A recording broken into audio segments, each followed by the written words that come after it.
Page number 481, example number 16। Example number 16 में क्या है? Find the coordinates of the foot of the perpendicular drawn from the origin to the plane 2x 3y 4z 6 is equal to 0। तो मुझे क्या करना है कि जैसे मान लीजिए कोई मेरे को प्लेन दे रखा है, उस प्लेन पर कोई एक परपेंडिकुलर ड्रॉप करा जाता है ओरिजिन से। ठीक है, तो मुझे ये बताना है कि उसका जहां पर जो फुट ऑफ द परपेंडिकुलर है, वो जो परपेंडिकुलर ड्रॉप करा जा रहा है ओरिजिन से प्लेन पर, तो जो फुट ऑफ द परपेंडिकुलर है उसके कोऑर्डिनेट्स क्या होंगे। आप ये देखिएगा क्या कहना चाह रहे हैं यहाँ पर। एग्जांपल नंबर 16 में जैसे मान लीजिए हमने कोऑर्डिनेट एक्सेस बनाई, ये तो हो गई z, ये हो गई y, और ये फ्रंट वाली हो गई x। ठीक है, अब आप कहीं पर भी यहाँ पर एक प्लेन बना दीजिए। तो चलिए हम एक प्लेन बनाते हैं। हमने कोई ये प्लेन बना दिया ऐसे,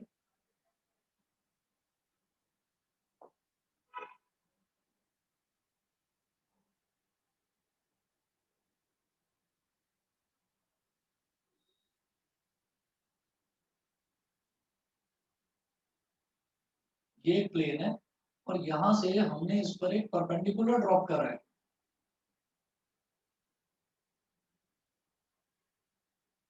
ये परपेंडिकुलर ड्रॉप करा है हमने,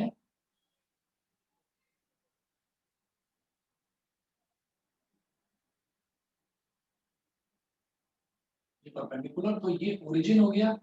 ओरिजिन के कोऑर्डिनेट्स 0 0 0 0, और ये जो पॉइंट है, ये पॉइंट मैंने मान लिया P, और इसके कोऑर्डिनेट्स मैंने मान लिए x1 y1 z1। तो एक प्लेन है, उस प्लेन पर एक पॉइंट है P, और उस पॉइंट पर हम एक मतलब प्लेन पर हम एक परपेंडिकुलर ड्रॉप कर रहे हैं। तो प्लेन पर जब मैंने परपेंडिकुलर ड्रॉप करा, ओरिजिन से परपेंडिकुलर ड्रॉप करा, तो जो मैंने ओरिजिन से इस पर परपेंडिकुलर ड्रॉप करा है उसके कोऑर्डिनेट्स हो गए x1 y1 z1। मैंने मान लिया x1 y1 z1। ठीक है, और प्लेन की इक्वेशन क्या दे रखी है वो देखिएगा। प्लेन की इक्वेशन गिवन है 2x 3y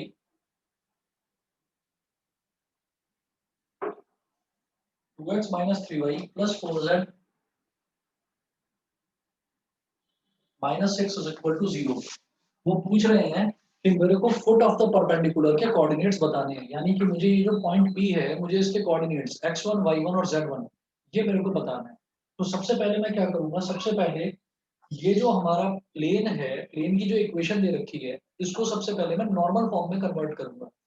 नॉर्मल फॉर्म में क्या होती है प्लेन की इक्वेशन? नॉर्मल फॉर्म में प्लेन की इक्वेशन होती है Lx plus My plus Nz is equal to D, where D is the perpendicular distance from the origin। ये होता है, तो हम ये कहेंगे कि given equation of plane,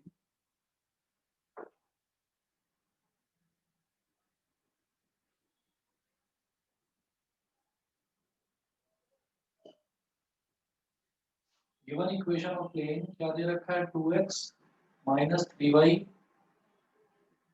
plus 4z -6 is equal to 0। -6 को इधर ले जाओ, तो 2x 3y plus 4z is equal to 6। ये हमारी इक्वेशन हो गई। अब इसमें मुझे क्या करना होगा कि इस इक्वेशन में ये जो Lx, ये Lx plus My plus Nz ये होता है, तो हमें इसको L M और N में कन्वर्ट करना होगा। और एक रिलेशन होता है L square plus M square plus N square is equal to 1। तो क्या पता ये पहले से ही L M और N हो, लेकिन ऐसा नहीं है। आप ये देखिए 2 का स्क्वायर प्लस -3 का स्क्वायर प्लस 4 का स्क्वायर, अगर मैं इनका एडिशन करूंगा तो 2 का स्क्वायर 4, 3 का स्क्वायर 9, 4 का स्क्वायर 16, ये 25 आ जाएगा। तो इसका सर ये मतलब डायरेक्शन रेशियोज दे रखे हैं ना? ये डायरेक्शन रेशियोज दे रखे हैं। तो मुझे क्या करना होगा, मुझे इसको 2 का स्क्वायर प्लस -3 का स्क्वायर प्लस 4 का स्क्वायर मुझे उससे डिवाइड करना होगा, ताकि ये Lx plus My plus Nz में कन्वर्ट हो जाए। ठीक है,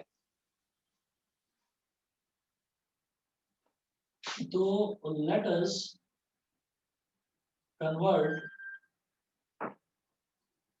this equation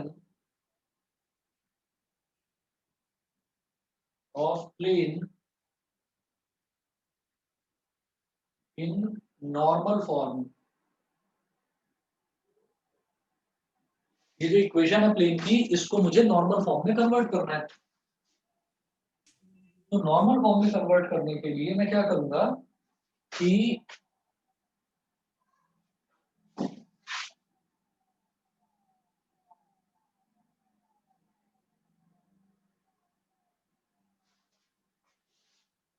divide both sides of the divide both sides of the equation, both sides of the equation by under root 2 का स्क्वायर प्लस -3 का स्क्वायर प्लस 4 का square. मतलब क्या हो गया, ये 2 का स्क्वायर हो गया बेटा 4 प्लस 9 और ये 16, यानी कि अंडर रूट 29 से मुझे दोनों तरफ डिवाइड कर देना है। अभी अभी बस ये समझ लो कि दोनों तरफ कोई भी मेरे को अगर कार्टेशियन फॉर्म में इक्वेशन दे रखी होगी प्लेन की, तो सबसे पहले मैं ये चेक करूंगा कि उसमें x के साथ जो मल्टीप्लाई हो रहा है, y के साथ जो मल्टीप्लाई हो रहा है और z के साथ जो मल्टीप्लाई हो रहा है, वो जो टर्म्स मल्टीप्लाई हो रही है, वो जो टर्म्स हैं, वो वाली टर्म्स जो हैं, उनका उनके स्क्वायर का एडिशन का स्क्वायर रूट, उनके स्क्वायर का एडिशन जो है वो 1 के बराबर आ रहा है या नहीं आ रहा है। अगर आएगा तो मैं कहूंगा कि हाँ ये ऑटोमेटिकली मेरे को ये पहले से ही ये मेरे को नॉर्मल फॉर्म में ही दे रखी है, लेकिन मैं इसको नॉर्मल फॉर्म में कन्वर्ट करूंगा। कन्वर्ट करने के लिए मुझे इसको डिवाइड करना पड़ेगा इसके मैग्नीट्यूड से, तो यानी कि 2 का स्क्वायर प्लस -3 का स्क्वायर प्लस 4 का स्क्वायर इसके अंडर रूट से डिवाइड कर देंगे दोनों तरफ। तो क्या हो जाएगा 2x minus 3y plus 4z upon under root 29 is equal to 6 upon under root 29। ठीक है, ये दिखाई नहीं दे रहा होगा,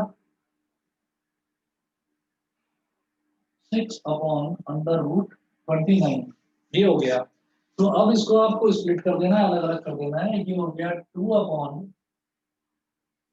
under root 29 into x plus -3 upon under root 29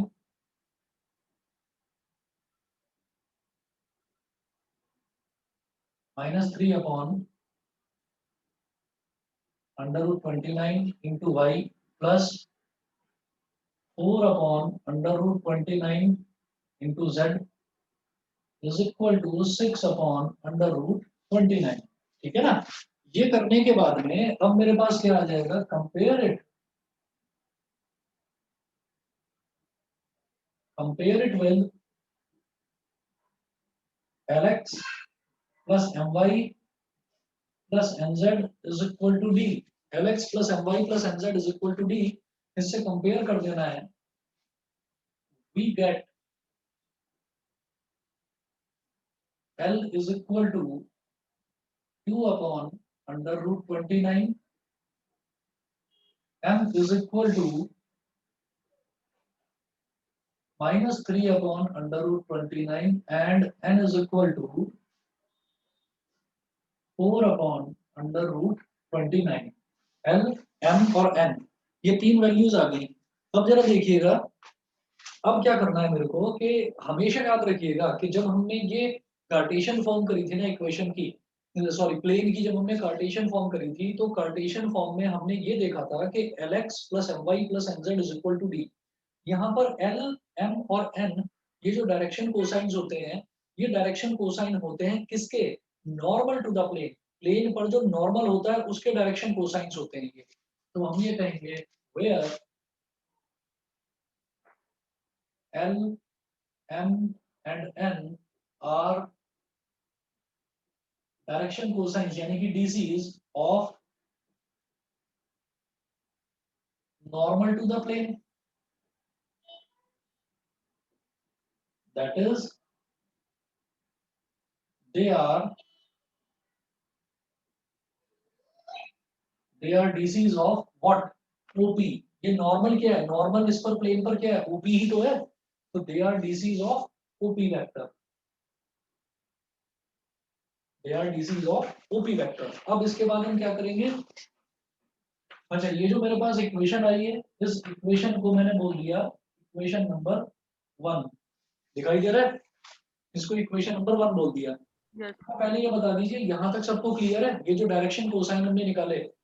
हाँ सर। एक बार इस सर एक बार वो बता दीजिए कि हमें डिवाइड क्यों करना पड़ा इसको डिवाइड क्यों करना पड़ा, हम हमेशा इसे ये जानते हैं कि जो भी हमारी प्लेन की इक्वेशन होती है नॉर्मल फॉर्म में बेटा वो ये होती है, नॉर्मल नॉर्मल फॉर्म मतलब जहाँ पे मुझे नॉर्मल दे रखा होता है, यानी कि नॉर्मल मतलब परपेंडिकुलर दे रखा होता है, प्लेन पर एक परपेंडिकुलर दे रखा होता है, और ये दे रखा होता है कि उसका जो परपेंडिकुलर डिस्टेंस है फ्रॉम द ओरिजिन वो क्या है। तो उसमें प्लेन की इक्वेशन ये होती है Lx plus My plus Nz is equal to d, where L, M and N are direction cosines of normal to the plane. Plane के ऊपर जो परपेंडिकुलर पड़ रहा है ना उसके डायरेक्शन कोसाइंस हैं। डायरेक्शन कोसाइन में ये डायरेक्शन कोसाइन का एक रिलेशन होता है कि डायरेक्शन कोसाइंस का जो स्क्वायर होता है ना, स्क्वायर्स का सम, यानी कि L square plus M square plus N square is equal to 1 होता है। मुझे ये देखना होता है सबसे पहले, जो भी मुझे इक्वेशन दे रखी है, जब भी कभी ये इस तरीके की इक्वेशन होगी ना कि Lx plus m y plus n, Lx plus m y plus n z और -6 को इधर ले गए तो +6 हो गया, तो Lx plus m y plus n z is equal to 6। तो हो सकता है कि ये मुझे स्टैंडर्ड फॉर्म में दे रखी हो, वो मुझे पता कैसे चलेगा, मैंने 2 का स्क्वायर करा, -3 का स्क्वायर करा और 4 का स्क्वायर करा और तीनों को ऐड कर दिया। ऐड करके मैंने देखा कि क्या वो 1 के इक्वल आ रहा है, तो हमने देखा जब ऐड करके तो वो 1 के इक्वल नहीं आ रहा था, वो 29 के इक्वल आ रहा था। तो अब अगर वो 29 के इक्वल आ रहा था तो मुझे क्या करना होगा, मुझे अंडर रूट 29 से तीनों टर्म्स को डिवाइड कर देना है। यस सर इक्वेशन दे रखी थी 2x - 5 + 4z = 6, ये इक्वेशन थी। मैंने इधर भी रूट 29 से डिवाइड कर दिया, इधर भी रूट 29 से डिवाइड कर दिया, उससे होगा क्या, 2/√29 का स्क्वायर करो, क्या हो जाएगा 4/29, -3/√29 का स्क्वायर करो, क्या हो जाएगा 9/29, 4/√29 का स्क्वायर करो, ये हो जाएगा 16/29, और जब तीनों को ऐड करेंगे ना, इसका स्क्वायर प्लस इसका स्क्वायर प्लस इसका 1 के स्क्वायर, इक्वल तो आ वो इक्वल आ जाएगा। तो अब जो है ना, अब ये जो फाइनली अब जो ये बना है फॉर्मेट, तो अब ये बना है Lx plus My plus Nz is equal to d। तो इसको स्टैंडर्ड फॉर्मेट में बनाने के लिए मैंने अंडर रूट 29 से डिवाइड कर दिया, क्योंकि मैं जानता हूँ L, M और N डायरेक्शन कोसाइन होते हैं और L square plus M square plus N square 1 के इक्वल होता है। मुझे लगता है समझ में आ गया होगा। यस सर ठीक है बेटा, बाकी सब बच्चों को भी क्लियर है। हाँ जी सर। हाँ सर। Yes sir.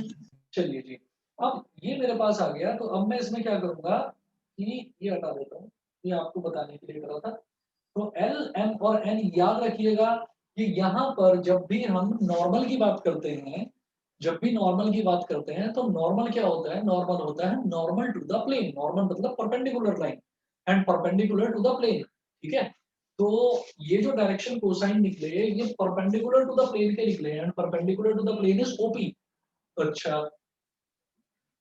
अब ओपी है हमारे पास ये, तो ओपी क्या है, ओपी नॉर्मल है यानी कि परपेंडिकुलर है प्लेन पर, लेकिन है तो एक लाइन, है तो एक लाइन। तो क्या इस लाइन का ये जो ओपी वेक्टर है, क्या ये जो ओपी वेक्टर लाइन है, क्या इसको मैं वेक्टर की फॉर्म में लिख सकता हूँ, लिख सकते हैं बिल्कुल। हम ये कहेंगे and OP vector is equal to क्या होता है, पोजीशन वेक्टर इसका x1 - 0 i cap,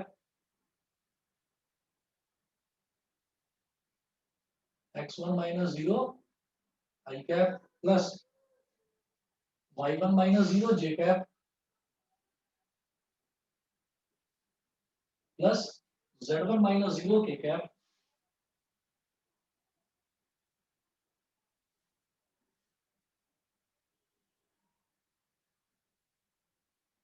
x1 i cap plus y1 j cap plus z1 k cap. तो आप ये बताइए कि ये therefore direction ratios of OP vector, OP vector के डायरेक्शन रेशियोज क्या हो गए, x1 y1 z1, x1 y1 and z1।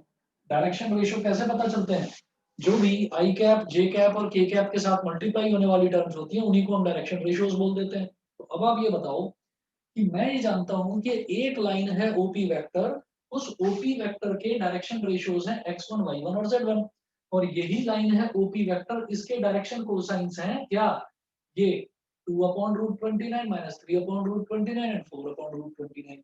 अब ये जानते हैं किसी भी लाइन के डायरेक्शन रेशियो और डायरेक्शन कोसाइंस हमेशा प्रोपोर्शनल होते हैं। हम लिखेंगे since direction ratios and direction cosines of a line, याद रखिए मैं प्लेन की बात नहीं कर रहा हूं, मैं लाइन की बात कर रहा हूं। क्यों, क्योंकि नॉर्मल क्या है, ये नॉर्मल ओपी, ये ओपी प्लेन नहीं है, प्लेन तो ये बना हुआ है इधर, ओपी जो है ओपी तो नॉर्मल है, नॉर्मल मतलब परपेंडिकुलर है, परपेंडिकुलर मतलब ये एक लाइन है, ठीक है। तो मैं इस लाइन की बात कर रहा हूँ, दैट्स व्हाई मैंने यहाँ पर लाइन लिखा है कि इस ओपी वेक्टर लाइन के ही डायरेक्शन कोसाइंस और इस ओपी वेक्टर लाइन के ही डायरेक्शन रेशियो, डायरेक्शन रेशियो और डायरेक्शन कोसाइन हमेशा प्रोपोर्शनल होते हैं। Direction ratios and direction cosines of a line are always proportional.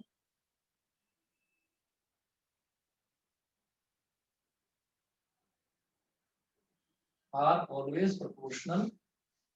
Therefore, L upon x1 is equal to m upon y1 is equal to n upon z1 is equal to k। ये किसी constant k के बराबर मैंने मान लिया, ठीक है। तो डायरेक्शन कोसाइंस और डायरेक्शन रेशियो, या उल्टा लिख सकते थे x1 upon l y1 upon m, वो भी एक ही बात है, दोनों प्रोपोर्शनल है। इज इक्वल टू के हमने मान लिया। अब यहां से हम क्या करेंगे, वैल्यूज डालेंगे इनकी,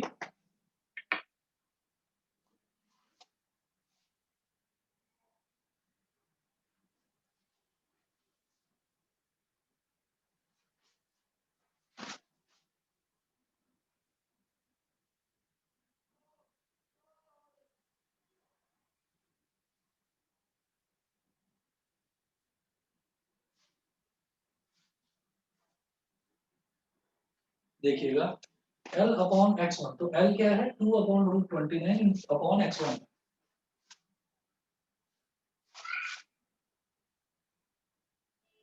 2/√29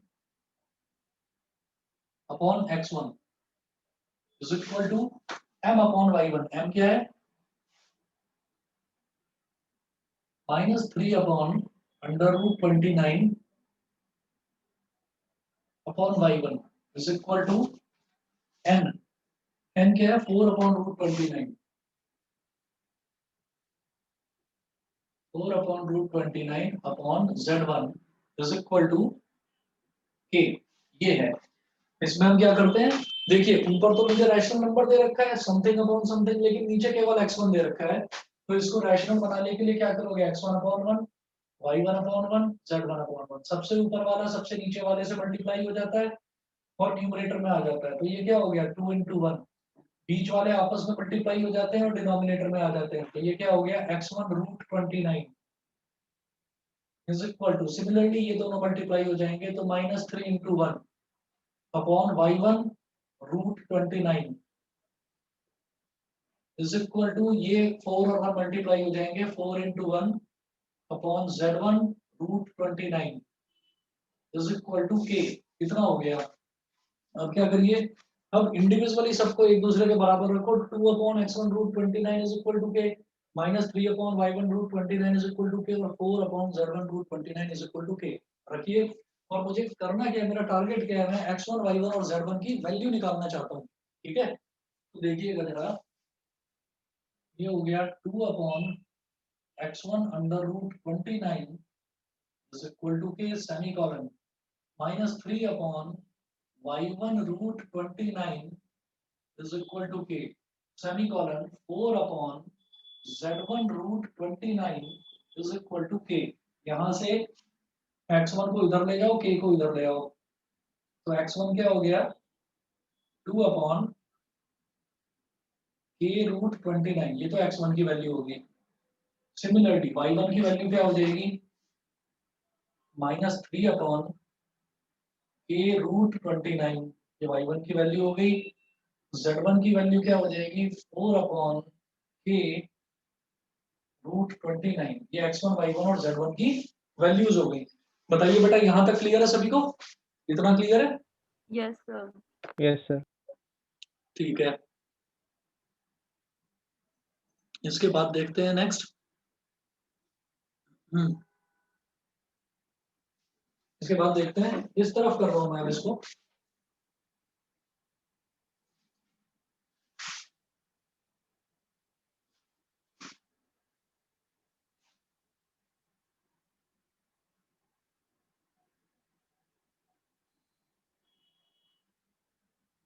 ये छोड़ दिया, अभी मैंने इक्वेशन 1 को मिटाया नहीं है। हम ये देखते हैं कि x1 y1 और z1, मैंने आपको डायग्राम बनाकर बताया था कि x1 y1 z1 क्या है, फुट ऑफ द परपेंडिकुलर, यानी कि परपेंडिकुलर वहां पर प्लेन पर टच कर रहा है उस जगह। तो यानी कि जब ये x1 y1 और z1 है, कोऑर्डिनेट्स हैं फुट ऑफ द परपेंडिकुलर के, तो परपेंडिकुलर प्लेन को भी टच कर रहा है, तो यानी कि x1 y1 z1 प्लेन की इक्वेशन को भी सेटिस्फाई करेंगे। ठीक है, तो हम ये कहेंगे, मेरी बात समझ में आ रही है सबको, कि जो हाँ सर। परपेंडिकुलर है वो प्लेन पर भी, तो प्लेन पर ही तो परपेंडिकुलर है। वो परपेंडिकुलर का जो फुट है, मतलब परपेंडिकुलर प्लेन को जिस पॉइंट पर टच कर रहा है, वो पॉइंट क्या है, वो पॉइंट यही तो है, x1 y1 z1, यही तो वो पॉइंट्स हैं। तो इसका मतलब जब वो प्लेन को भी टच कर रहे हैं, तो इसका मतलब वो प्लेन की पूरी इक्वेशन को भी सेटिस्फाई करेंगे। तो x1 क्या है, x की वैल्यू, y1 क्या है, y की वैल्यू, z1 क्या है, z की वैल्यू। तो x की जगह x1 की वैल्यू डालो, y की जगह y1 की वैल्यू डालो, और z की जगह z1 की वैल्यू डालो। आप ये कहिए कि since x1, y1, z1 touches the plane as well, sir L और therefore एक्स हमेशा ही प्रोपोर्शनल होता है। हमेशा, हमेशा डायरेक्शन कोसाइंस और डायरेक्शन रेशियो हमेशा प्रोपोर्शनल होते हैं। ठीक है, ठीक है सर। हाँ जी, मतलब कोई कंडीशन नहीं है उसमें कि प्लेन की किसी फॉर्म में ऐसा हो गया या लाइन की किसी फॉर्म में हो गया, नहीं, हमेशा प्रोपोर्शनल होते हैं। ठीक है, हाँ सर। चलिए जी, उसके बाद हम ये कहेंगे, therefore these points will satisfy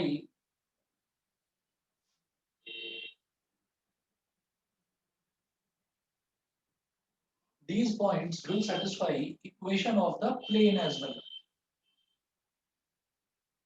satisfy the equation of the plane as well।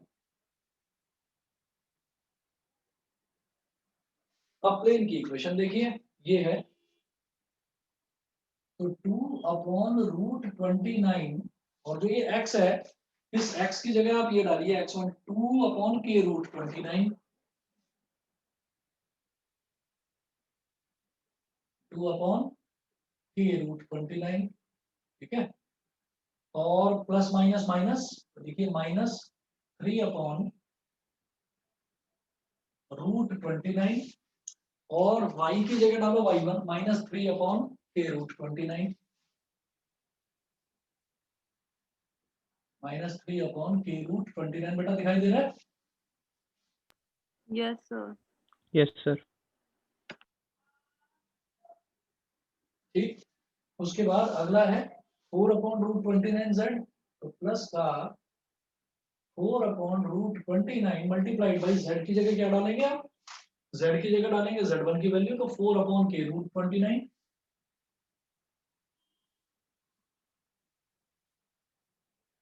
Is equal to, क्या हो गया, इज इक्वल टू 6/√29।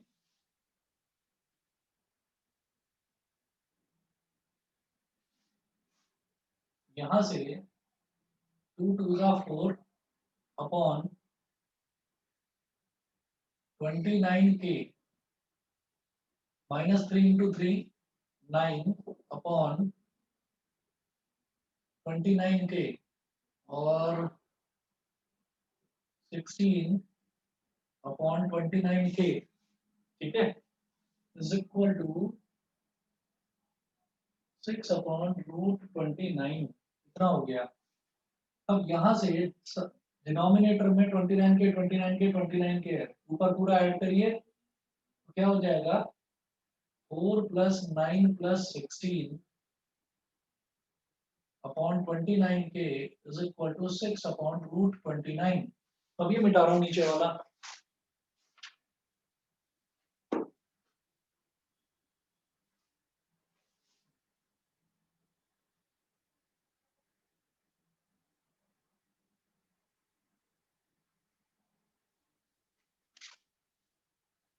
तो देखिएगा क्या हो जाएगा।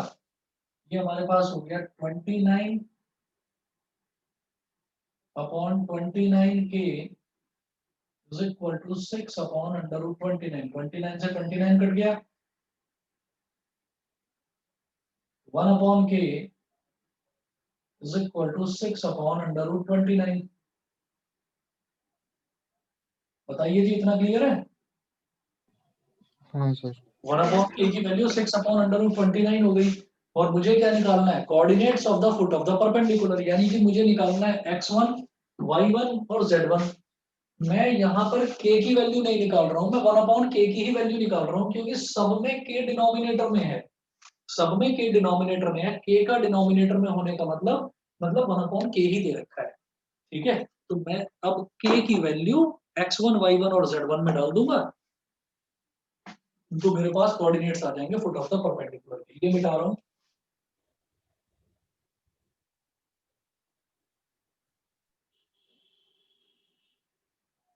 प्रोसीजर याद कर लेना इस क्वेश्चन का और इंपॉर्टेंट मार्क कर लीजिए, क्योंकि फुट ऑफ द परपेंडिकुलर निकालने वाला क्वेश्चन या तो 4 नंबर में आता है या फिर 6 नंबर में आता है, ठीक है।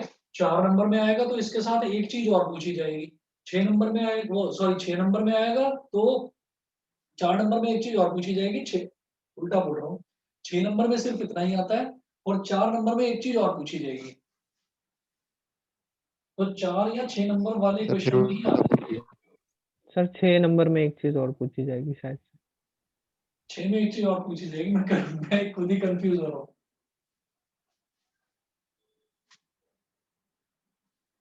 चलिए जी, अब क्या निकालेंगे, फुट ऑफ द परपेंडिकुलर निकालना है, तो x1 y1 और z1 यही तो है foot of the perpendicular, p के कोऑर्डिनेट्स जो हमने डायग्राम में बनाया था। Therefore coordinates of the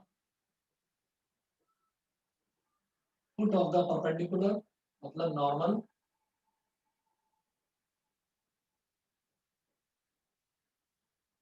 perpendicular को ही नॉर्मल बोलते हैं। कि मैं बार बार इस वजह से बताता हूँ कि नॉर्मल को नॉर्मल मतलब साधारण ना समझ लें कॉमर्स वाले बच्चे, जो फिजिक्स वाले बच्चे हैं, जो मतलब साइंस वाले बच्चे हैं, उनको पता है नॉर्मल को ही परपेंडिकुलर बोलते हैं। कॉमर्स वाले ध्यान रहे कि अगर क्वेश्चन में कहीं पर नॉर्मल लिखा हुआ है तो नॉर्मल को साधारण मत समझ लेना कि साधारण सी बात हो रही है, नॉर्मल सी बात, तो वो नॉर्मल का मतलब परपेंडिकुलर होता है, इसलिए लिख रहा हूँ यहाँ पर। यस चलिए, तो x1 is equal to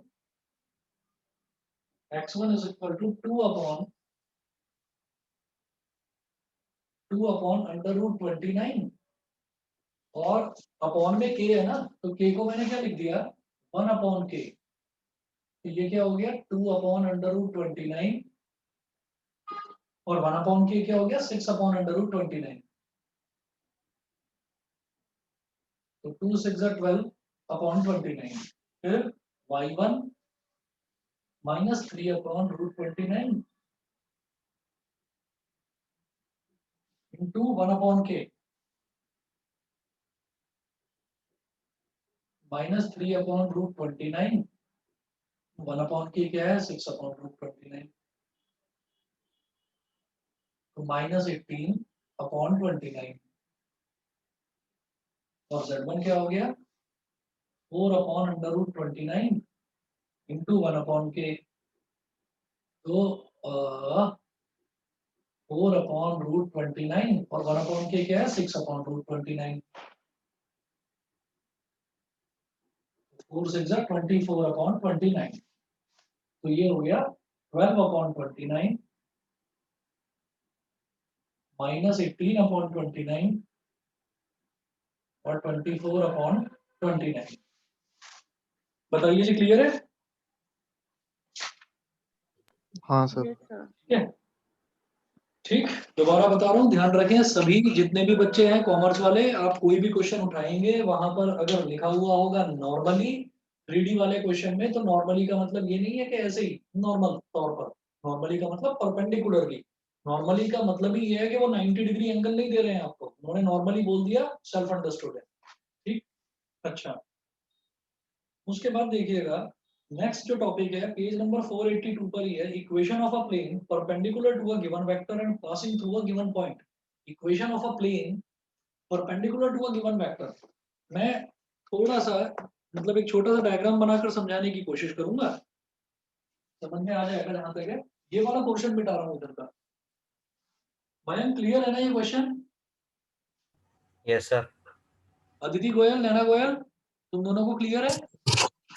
yes sir. हाँ सर। ठीक है। और संजना क्लियर है? Yes sir. काजल?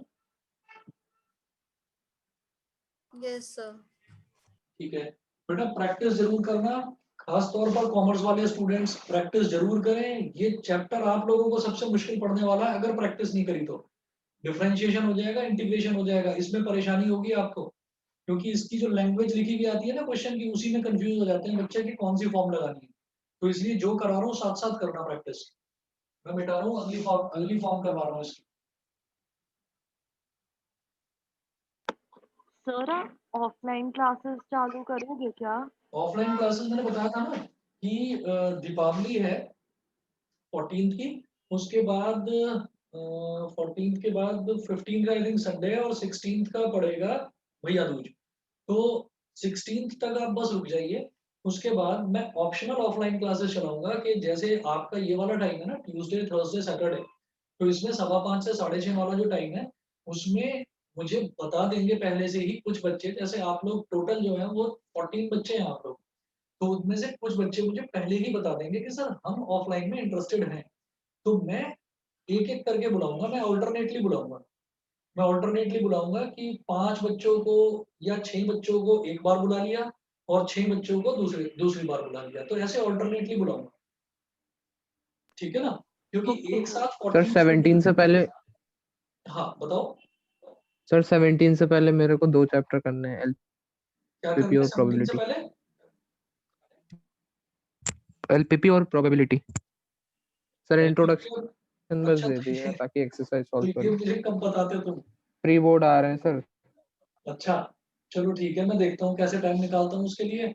और आप लोग मेरे को बता देना कि जो जो बच्चे इंटरेस्टेड हो ऑफलाइन में, क्योंकि कुछ बच्चे ऐसे हैं जिनको ऑनलाइन में ही कंफर्टेबल हो चुके हैं वो, तो अगर उनको लगता है कि नहीं ऑनलाइन में हम ठीक है, तो कोई प्रॉब्लम नहीं है, साथ के साथ ही ये ऑनलाइन, क्योंकि मेरे को यहाँ पर जो ये सिस्टम लगा हुआ है, बस यहाँ पर सामान सारी चेयर्स वगैरह भरी पड़ी हैं, तो मेरे को इनको थोड़ा हटाकर निकालना होगा।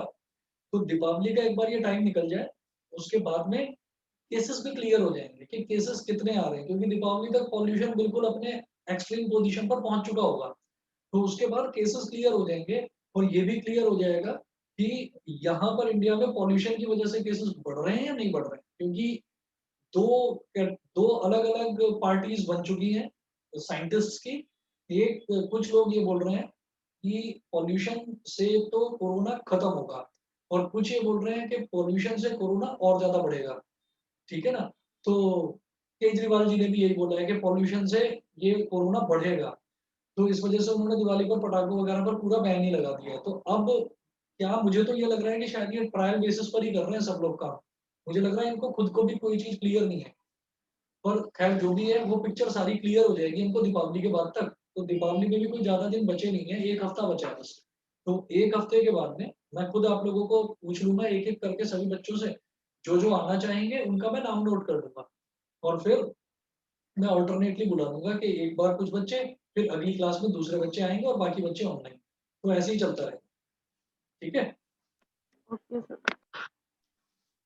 ओके। हाँ जी। और बस इतना जरूर बता देना, कोई भी बच्चा पूरी तरह से ईमानदारी से, किसी भी बच्चे को खांसी जुकाम या कुछ भी हो तो भाई वो मत आना वो मत आना। मुझे भी खांसी जुकाम या कुछ भी होगा मैं भी बता दूंगा कि आज मैं ऑनलाइन नहीं पढ़ूंगा, ऑफलाइन नहीं पढ़ूंगा, सॉरी। ठीक है, क्योंकि वो ऐसा ना हो कि सभी के साथ गड़बड़ हो जाए।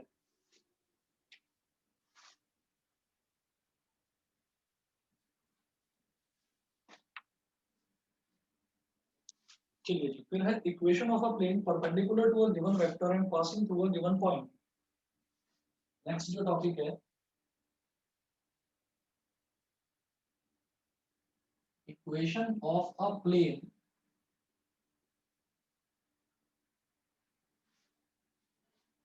perpendicular to a given vector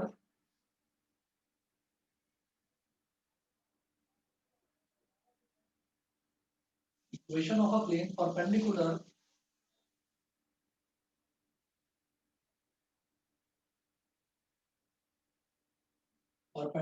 to a given vector and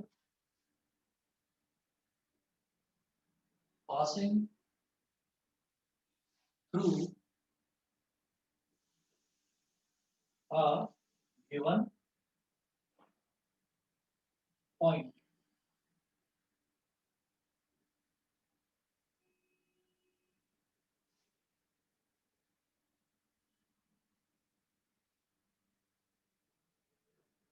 तो देखिए क्या चीज गिवन होगी यहाँ पर, equation of a plane perpendicular to a given vector, मतलब एक प्लेन जो कि एक वेक्टर पर परपेंडिकुलर है, या उल्टा कह दो, अगर प्लेन प्लेन पर कोई वेक्टर परपेंडिकुलर है या किसी वेक्टर पर कोई प्लेन परपेंडिकुलर है, एक ही बात है। हम क्या करेंगे, सबसे पहले प्लेन बना लेंगे।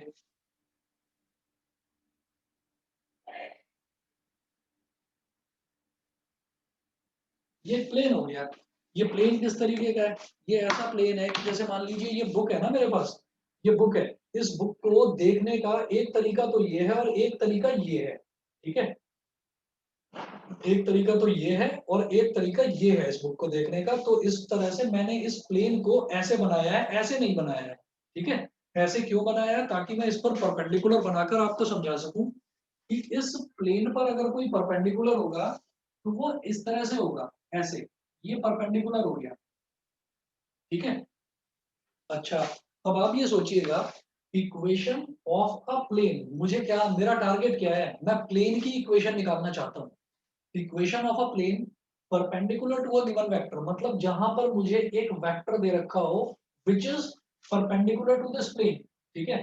तो एक तो ये वेक्टर मुझे दे रखा होगा, दिस वेक्टर, ये वाला जो वेक्टर है, ये वेक्टर इस पर परपेंडिकुलर है, तो इस वेक्टर को हम बोल देते हैं नॉर्मल वेक्टर, यानी कि कैपिटल एन वेक्टर। इसको हम कैपिटल एन वेक्टर बोल देंगे। पहली चीज तो ये हो गई।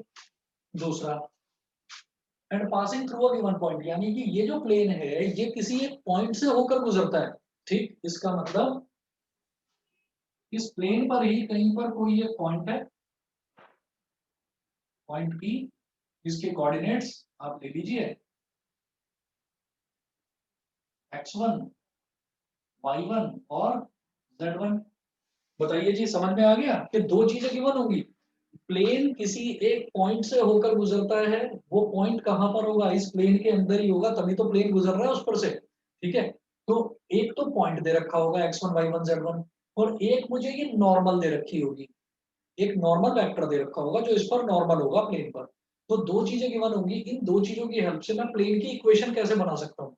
समझ गए कि गिवन क्या होगा, यस हाँ सर। जी समझ में सर। आ गया गिवन क्या होगा। अब मुझे करना क्या है, मुझे प्लेन की इक्वेशन बनानी है।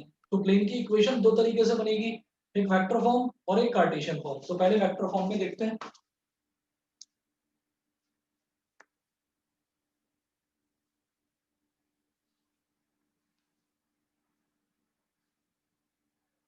वेक्टर फॉर्म,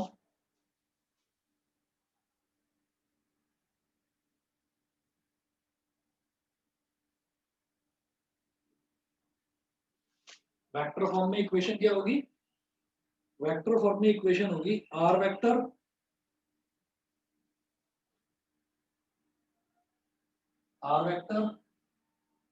माइनस ए वेक्टर ब्रैकेट में dot N vector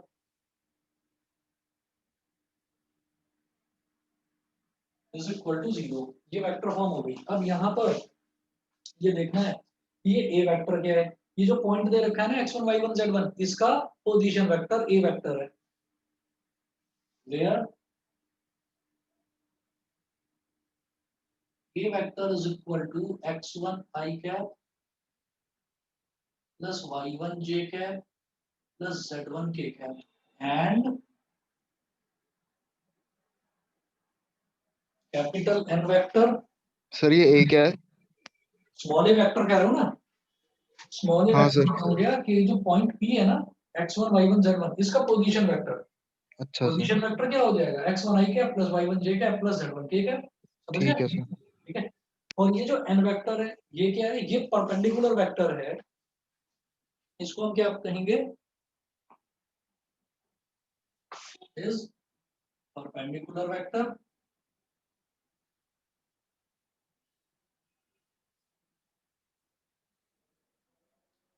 perpendicular vector है तो वेक्टर है तो कहीं न कुछ इसमें आई cap j cap k cap तो होगा। तो हम इसको लेट कर लेते हैं कि let n vector is equal to capital A I cap plus capital B J cap plus capital C K cap, where capital A, capital B and capital C are direction ratios of n vector. ये आपको पता ही है, i cap j cap k cap के साथ multiply होने वाली terms को ही हम डायरेक्शन रेशियोज बोलते हैं। बताइए जी, इतना तो समझ में आ गया। दो चीजें गिवन होंगी, एक पॉइंट होगा जिस पॉइंट से होकर प्लेन गुजर रहा है, तो वो पॉइंट कहाँ होगा, वो उस प्लेन के अंदर ही होगा। वो पॉइंट कुछ भी हो सकता है, फॉर एग्जांपल 6 7 8 या 4 3 2 कुछ भी हो सकता है। ठीक है, तो हमने उन पॉइंट्स को x1 y1 z1 बोल दिया। और एक परपेंडिकुलर वेक्टर दे रखा होगा n वेक्टर, तो परपेंडिकुलर वेक्टर दे रखा होगा ना मुझे, दे रखा होगा तो वो किस फॉर्म में दे रखा होगा, ऐसा ही तो होगा कि 7i cap plus 13j cap plus 28 के कैप, ऐसा कुछ दे रखा होगा। तो वहां पर उन चीजों को जनरलाइज्ड एक्सप्रेशन में दिखाने के लिए वो 7 13 और 28 वो वैल्यूज जो है वो क्या हो गई, ए बी और सी, यानी कि वो इसके डायरेक्शन रेशियोज हो। वेक्टर दे रखा होगा तो आई जे और के की टर्म्स में तो दे रखा होगा। बताइए बेटा, समझ गए सभी बच्चे? Yes sir. सभी को क्लियर है ना? तो ठीक ये है तो वेक्टर फॉर्म हो गई। अब कार्टेशियन फॉर्म क्या होगी, देखो कार्टेशियन फॉर्म में एक्स वाई और जेड आना चाहिए। ठीक है, उसको हम कार्टेशियन फॉर्म बोलते हैं। एक्स वाई जेड आना चाहिए और आई जे और के नहीं आना चाहिए। वेक्टर फॉर्म में आई जे और के आएगा, कार्टेशियन फॉर्म में आई जे और के नहीं आएगा। तो देखो मैं इसी से, ये जो वेक्टर फॉर्म दे रखी है मैं इसी से कार्टेशियन फॉर्म बना सकता हूँ। बेहद आसान है। ये मेरी हो गई वेक्टर फॉर्म। बनाने के लिए आएगा नहीं, पर मैं आपको बता देता हूँ कि कई बार ऐसा हो जाता है कि हम कार्टेशियन फॉर्म भूल गए, हमें वेक्टर फॉर्म याद है। तो वेक्टर फॉर्म में एक चीज जो है आर वेक्टर, ये मेरी पूरी मदद कर देता है, इसी से मैं कार्टेशियन फॉर्म बना देता हूँ। आर वेक्टर चाहे लाइन हो चाहे प्लेन हो, आर वेक्टर का मतलब होता है x i cap plus y j cap plus z k cap. ठीक है, तो अगर मुझे ये इक्वेशन पता है तो मैं कार्टेशियन बड़े आराम से खुद ही बना सकता हूँ, मुझे उसको रटने की जरूरत नहीं। मेरा वेक्टर फॉर्म से ही अकेली से काम चल सकता है, चाहे फिर वो लाइन की बात हो चाहे फिर वो प्लेन की बात हो। देखिएगा, ये मैंने इससे पहले वाली फॉर्म में भी आपको बताया था, यहाँ भी बता देता हूँ, समझ जाएंगे। ये पूरा मिटा रहा हूँ।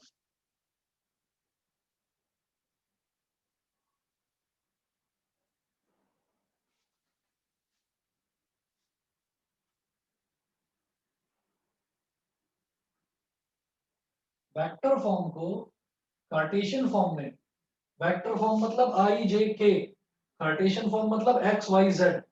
वेक्टर फॉर्म को अगर कार्टेशियन फॉर्म में कन्वर्ट करना है तो सिर्फ और सिर्फ बाकी सारी चीजें सेम रखिए, सिर्फ और सिर्फ आर वेक्टर की जगह आप x i cap plus y j cap plus z k cap डालो। सबकी वैल्यूज डालो आप, अपने आप आपका आई जे और के हट जाएगा और एक्स वाई और जेड रह जाएगा। देखो इसमें क्या करेंगे, ये वेक्टर फॉर्म है, ये तो मैं समझ गया। अब इसको कार्टेशियन में कन्वर्ट करना है, कोई मुश्किल नहीं। R vector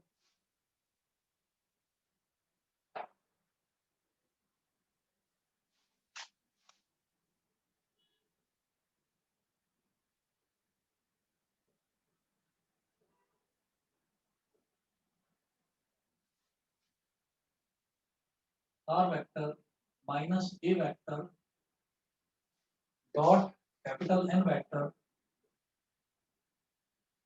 is equal to 0। R vector क्या है?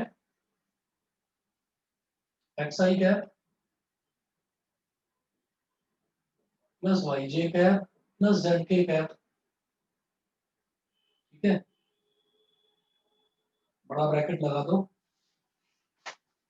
और माइनस ये ए वेक्टर क्या है? x1 आई कैप प्लस y1 जे कैप प्लस z1 के कैप। x1 आई कैप प्लस y1 जे कैप प्लस z1 के कैप। बड़ा ब्रैकेट बंद, और बड़ा ब्रैकेट बंद करने के बाद में डॉट, डॉट प्रोडक्ट है किसका? इधर कर रहा हूं, डॉट लगा रहा हूं, डॉट प्रोडक्ट इस पूरे ब्रैकेट का और एन वेक्टर का। एन वेक्टर क्या है? ए आई प्लस बीजे प्लस सी के। ए आई प्लस बीजे प्लस सी के इज इक्वल टू 0। ये हो गया। अब देखिएगा क्या होगा, x i cap minus x1 I cap, तो ये क्या हो जाएगा?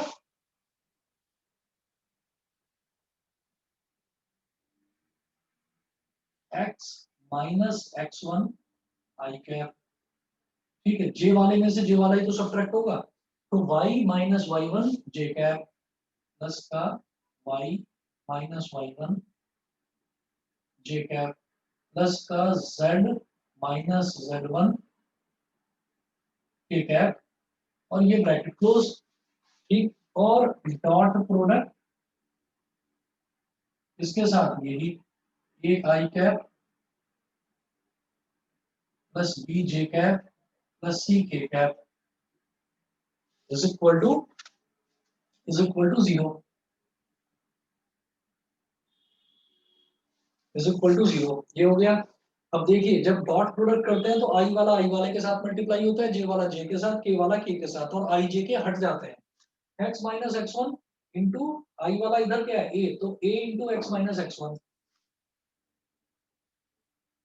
ए into x minus x one plus j वाला क्या है इधर? बी, इधर जे वाला क्या? Y minus y one plus b into y minus y one plus c into z minus z one. a into x minus x1 plus b into y minus y1 plus c into z minus z1 is equal to 0। बेटा ये होती है Cartesian form. तो अगर आप भूल भी जाएं तो कोई प्रॉब्लम नहीं है, आप वेक्टर फॉर्म याद रखिए। वेक्टर फॉर्म में ए वेक्टर मैंने डिफाइन कर दिया, कैपिटल एन वेक्टर मैंने डिफाइन कर दिया, आर वेक्टर मुझे याद होना चाहिए कि x i cap plus y j cap plus z k cap होता है, और उसको आप इसमें डालो, पहले सब्ट्रैक्ट करो, जो रिजल्ट आए उसका डॉट प्रोडक्ट निकालो इसके साथ में। अब आप देखिएगा जो रिजल्ट आया उसमें उसमें हमारे पास कहीं पर भी आई जे और के नहीं है, तो ये कार्टेशियन फॉर्म में आ गया।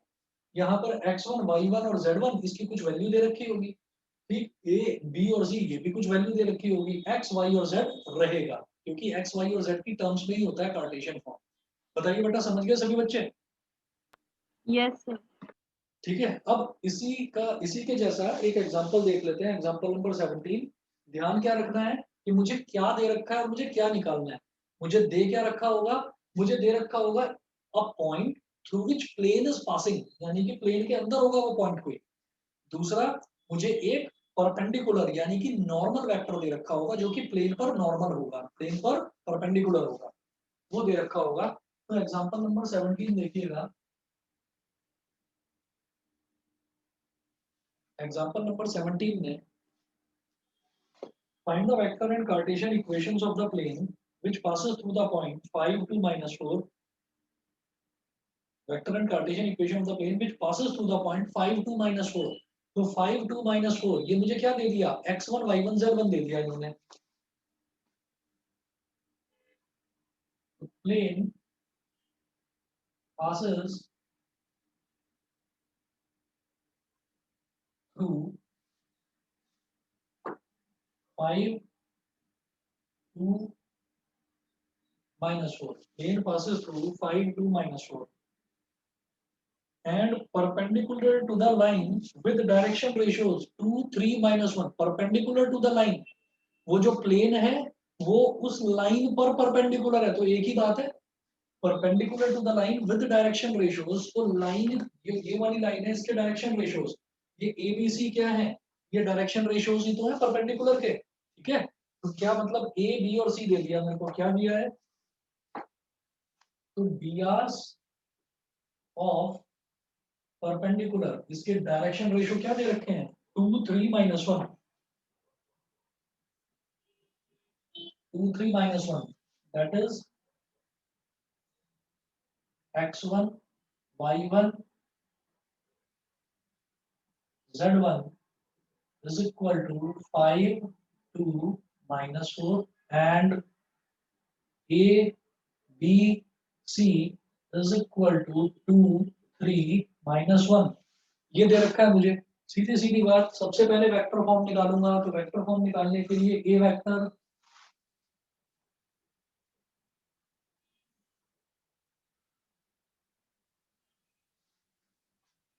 इज इक्वल टू क्या हो गया, x1 i cap plus y1 j cap plus z1 k cap, तो x1 क्या है 5, y1 क्या है 2 और z1 क्या है -4, -4 k कैप, सर आपकी वीडियो आ गई। ठीक है। चलिए, तो ये ए वेक्टर हो गया। इसी तरह से n vector, capital n vector, a i cap plus b j cap plus c k cap, ये है, तो 2 i cap plus 3 j cap और -1 के कैप, ठीक है ना। प्लस मेरे को यही तो चाहिए था, ये पता चलते ही फिर क्वेश्चन में कुछ बचता ही नहीं है। हम क्या कहेंगे, r vector minus A vector dot capital n vector is equal to 0। तो आर वेक्टर, इसको ना एक स्क्वायर ब्रैकेट में डाल दीजिए, माइनस ए वेक्टर 5i प्लस 2j -4 के, बंद करिए, dot N vector 2i plus 3j 2i plus 3j -1 के इज इक्वल टू 0। हो गया ना, R vector minus A vector dot N vector is equal to 0, बस यही बताना था। अब इसी तरीके से कार्टेशियन फॉर्म, आप तो इसको कन्वर्ट भी करना जानते हैं, आप कन्वर्ट भी कर लोगे, और अगर कन्वर्जन भूल गए तो कुछ नहीं करना, ये जो इक्वेशन बनी है इसमें आर वेक्टर की जगह x i cap plus y j cap plus z k cap डाल देना। मैं जानता हूँ कि ये होती है कार्टेशियन फॉर्म, तो लिखिएगा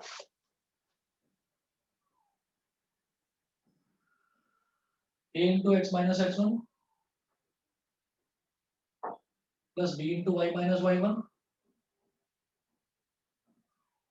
plus c into z minus z1 is equal to 0, ठीक है। अब a क्या है 2, x minus x1 क्या है 5,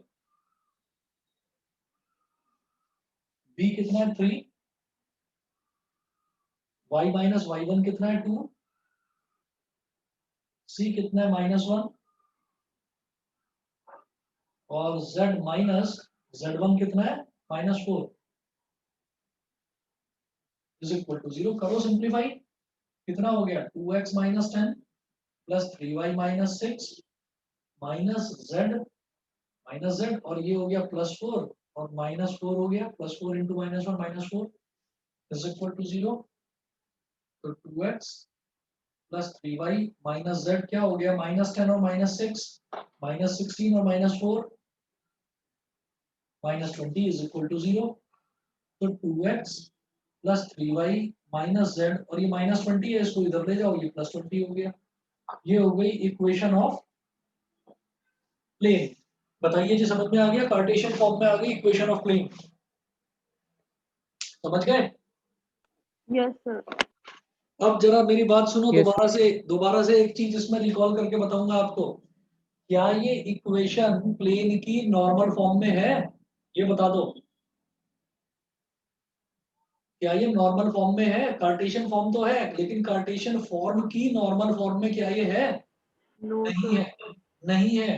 क्यों नहीं है, क्योंकि 2 का स्क्वायर 4 होता है, 3 का स्क्वायर 9 होता है और -1 का स्क्वायर +1 होता है। तो 4 + 9 और 1 11, तो l square plus m square plus n square 11 आ रहा है। तो इसको मैं नॉर्मल फॉर्म की तरह कंसीडर नहीं कर सकता। ये जो 20 है ये perpendicular distance from the origin नहीं है। तो याद रखिएगा कि जैसे इससे पहले वाले क्वेश्चन में हमको एक कार्टेशियन इक्वेशन दे रखी थी प्लेन की, तो उसमें मुझे क्या करना पड़ता है, उसमें सबसे पहले मैं देखता हूँ कि इसका स्क्वायर प्लस इसका स्क्वायर प्लस इसका स्क्वायर कहीं 1 आ रहा है या नहीं आ रहा है। नहीं आता है तो मैं क्या करूंगा, इसका स्क्वायर प्लस इसका स्क्वायर प्लस इसका स्क्वायर और इसके अंडर रूट से दोनों तरफ डिवाइड कर दूंगा। दोनों तरफ डिवाइड करते ही वो मेरे पास नॉर्मल फॉर्म में कन्वर्ट हो जाएगा। फिर जो x का कोऑर्डिनेट होगा, मतलब x का जो कोफिशिएंट होगा, सॉरी, वो होगा l, y का कोफिशिएंट m और z का कोफिशिएंट n होगा। समझ गए ना, मैं इसको पिछले वाले से कोरिलेट करके बता रहा हूँ कि वहां हमने क्या किया था। हाँ, ठीक है जी, डायरेक्शन कोसाइन आ जाएगा। हाँ जी हाँ जी, डायरेक्शन कोसाइन वाला, बिल्कुल। अच्छा, अब इसके बाद अगला है, जो अगला टॉपिक है, equation of a plane passing through 3 non collinear points. एक प्लेन है जो 3 अलग अलग पॉइंट्स हैं, लेकिन है वो प्लेन पर ही, वो लाई कर रहे हैं प्लेन पर ही, उनसे पास हो रहा है वो प्लेन। अगर मेरे को 3 पॉइंट्स दे रखे हैं, 3 नॉन कोलिनियर पॉइंट्स, और मेरे से प्लेन की इक्वेशन पूछी जाए, तो मैं कैसे करूंगा अप्रोच, वो देखिएगा।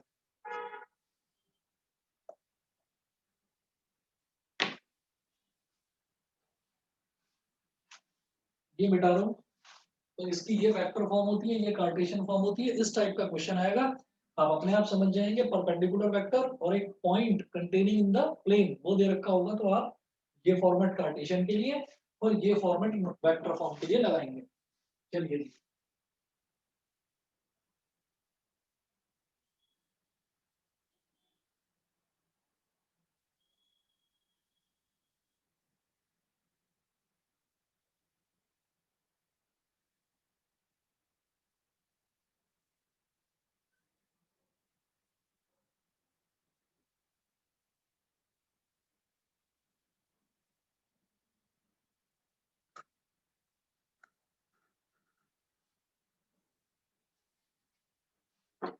equation of a plane passing through 3 non-collinear points.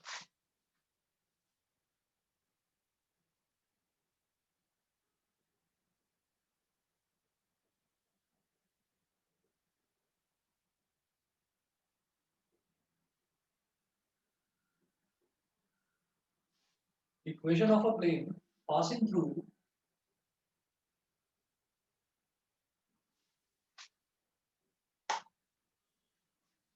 3 non-collinear points.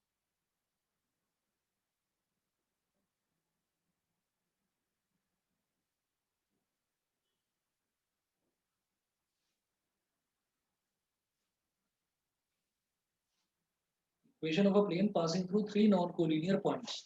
अब इसमें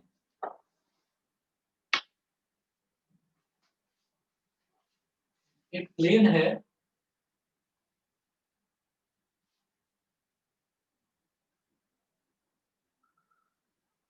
जिसमें एक पॉइंट दे रखा है मुझे यहाँ पर, point P, x1 y1 z1। एक पॉइंट इधर दे रखा है,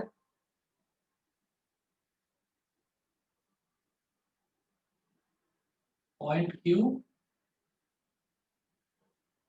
x2 y2 z2, और एक पॉइंट इधर दे रखा है R, x3 y3 z3। समझ गए, दिखाई दे रहा है सबको, ज्यादा छोटा लिख दिया सर आ रहा है समझ है ना। ये P हो गया x1 y1 z1, Q हो गया x2 y2 z2 और R हो गया x3 y3 z3। Equation of a plane passing through 3 non collinear points. दुनिया के कोई भी 2 पॉइंट्स कोलिनियर होते ही होते हैं। जब तीसरा पॉइंट आता है तब पता चलता है कि वो कोलिनियर है या नहीं है, ठीक है ना। तो कोई भी 2 पॉइंट्स है वो तो एक स्ट्रेट लाइन से ज्वाइन हो ही जाएंगे, लेकिन अगर 3 पॉइंट्स स्ट्रेट लाइन से ज्वाइन हो जाए, सिंगल स्ट्रेट लाइन से, तब उनको कोलिनियर बोलते हैं। ठीक, तो P, Q और R देखिए तीनों अलग अलग हैं, एक स्ट्रेट लाइन में नहीं है, तो ये नॉन कोलिनियर पॉइंट्स हो गए। तो इसकी इक्वेशन क्या होगी वेक्टर फॉर्म में,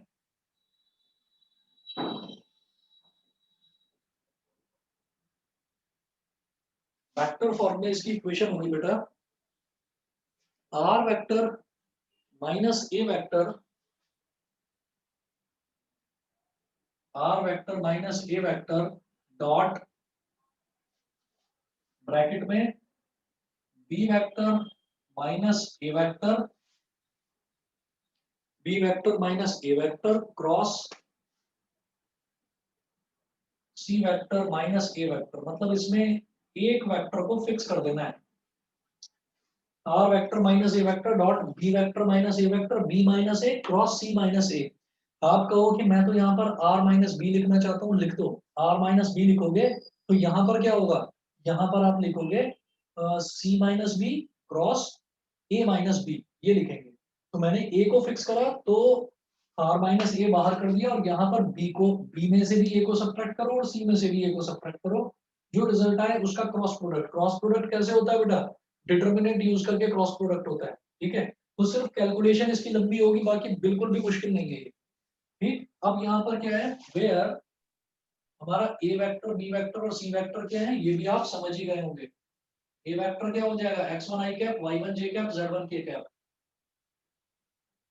x1 i cap plus y1 j cap plus z1 k cap. B vector क्या होगा, x2 i cap y2 j cap z2 k cap, x2 i cap plus y2 j cap plus z2 k cap. C vector क्या होगा, x3 i cap plus y3 j cap plus z3 k cap. A vector B vector C vector, ये हो गया। अच्छा, अब vector form तो ये होगी, इसकी कार्टेशियन फॉर्म क्या होगी वो देखिएगा जरा।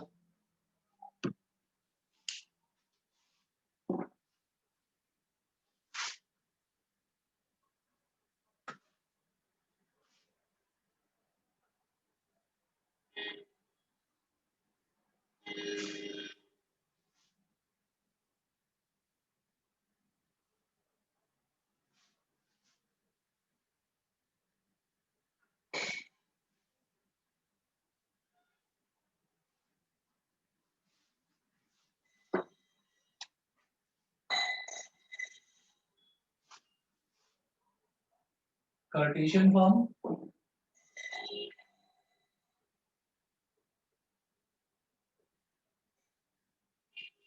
कार्टेशियन फॉर्म क्या होगी, कार्टेशियन फॉर्म इसकी डिटर्मिनेंट बनाएंगे आप,